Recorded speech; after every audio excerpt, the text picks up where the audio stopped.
and for a while and you lose weight, and then all of a sudden you go back to your old habits and it takes a while to get control and you gain some of it back. Is that the kind of thing you're talking about? Even though you're trying, what can you do to change that cycle? If you've been dieting and you go off that diet and back to your old habits, you're going to gain that weight right back. If you've been dieting and you want to get off of your diet, at least go to something that is nutritional, and don't eat a lot of these sweets and sugars and white carbohydrates.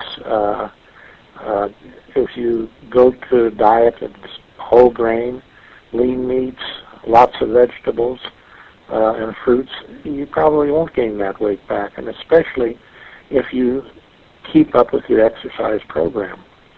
Right, and that's what one of the comments on the chat board is: forget dieting and change the types of food you eat. And right, you've got to develop, it's got to be a lifestyle change. But it doesn't require that much of a change for most people. And that doesn't mean you can never eat your favorite foods again, but save them for special occasions. If you're really into sticky buns, cinnamon buns, that doesn't mean you can never eat one again, but don't eat them every day and 2 and 3 times a day. But if you're going out with friends and they stop for coffee and there's a sticky bun there, fine, go ahead and have one. You might scrape the sugar off the top of it. Actually, cinnamon is quite good for diabetics. It helps bring your blood sugars down. But you can, do things sensibly and in moderation.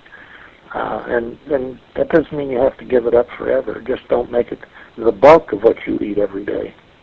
We have another question on the board. It says, for someone who isn't able to walk and they have lots of muscle in their arms, what can they do? Well, that's a question that I can talk to you from the heart. I've had 2 hip replacements. And while I was recuperating from that, I had a very difficult time walking any long distances. The best way to get back, and people who are very, very much overweight have a difficulty with that, but if you can get to a swimming pool and walk in the water, that makes you buoyant. It takes the weight off of your legs and off of your hips and off of your knees, but you're still walking against resistance in the water. And that way you can start to develop strength in your legs and do that. Walk in the water as far as you can comfortably. And then the next time you go in, which should be in the next day or 2, go a little bit further and go a little bit further and a little bit faster each time. Then eventually you're going to get to the point where you can get out and walk again on dry land. The other thing you can do is to use a walker. When I started trying to transfer from the walking in the pool to walking on hard surface, one of the things that was quite helpful is I'd go to the grocery stores and use the shopping cart as a walker. And I'd walk up and down the aisles, even if I only went there to get 1 or 2 items. I would walk through the store each time, and I'd go a little further and a little further and a little faster. And eventually you can get to the point where you can walk without the aid of a walker or grocery cart. Yes, and what about people who might be in wheelchairs? Are there exercises that... Actually, you can take a wheelchair and do the same thing. Get outside and wheel yourself around the park. You'll burn just as much energy doing that.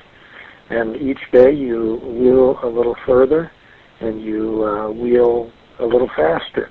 And if it's inclement weather, Do it at a shopping center. Do it in the grocery stores. Rather than use the electrical carts they have there, consider using your wheelchair and use, a basket or a walker or something like that to put your food in it, or just use the wheelchair to get out and see the sights.